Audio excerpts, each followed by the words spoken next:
দাঁড়া, ওর ব্যবস্থা খুব শীঘ্রই আমি করতেছি। ধর, আমাকেও কি তোদের মতো নেশাখোর পাইছিস? খাবি না মানে?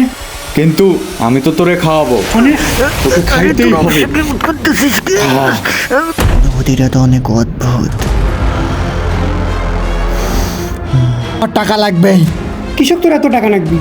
এটার আমি ব্যবস্থা করতেছি, দাও। দিবা না টাকা?